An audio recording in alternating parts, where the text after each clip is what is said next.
is Daniel Dalmolin, and I'm a financial advisor and retirement planner here with Global Financial Consultants in Singapore.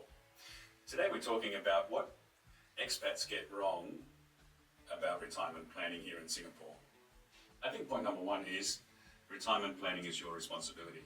A lot of us expats have been overseas 10, 20, 30 years, so we've been away from our home country, away from our pension systems for a long time. So therefore, retirement planning has become our responsibility because we can't go home to a large pot of pension savings that we didn't contribute to. Another point is currency risk. I see a lot of clients that come in that have large amounts of share options or vested shares in US dollars. Depending on where you're going to go to retire to, this can become a currency risk in case the US dollar becomes weak during your retirement.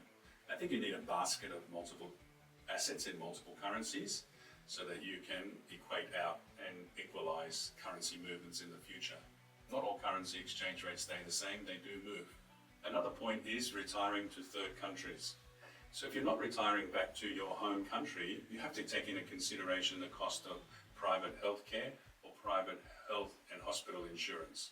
If you go to move, let's say, to Phuket for retirement, you need to take into consideration what are the costs for healthcare or private healthcare, hospital care in your 60s or in your 70s and in your 80s. You might find that after 70 years old, the cost of healthcare does increase quite considerably. So you need to check this out. Another point is you need proper financial planning and retirement planning. A lot of expats that I see here in Singapore, they leave their retirement planning too late. So they come to me in their early 50s and they want to retire in 5 to 7 years. And sometimes you need a longer runway to put enough money aside to reach your retirement goals. Another point is lifestyle expectation versus budget.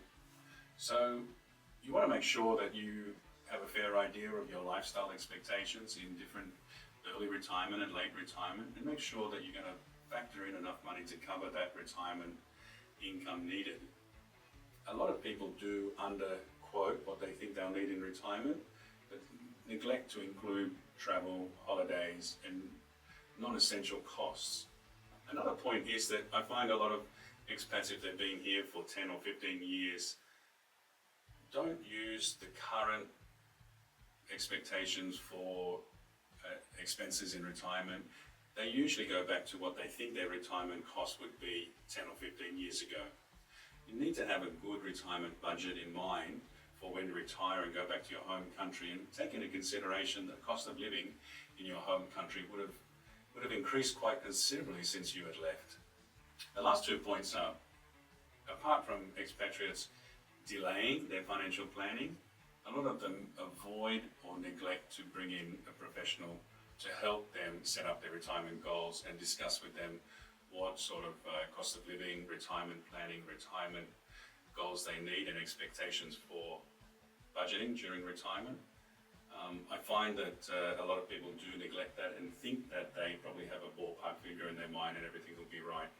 But just remember, once you retire, wouldn't it be a great day when you say, hey, I'm actually a bit short, I've got to go back to work again. Retirement should be the day that you opt to retire and you move on to your next stage of life.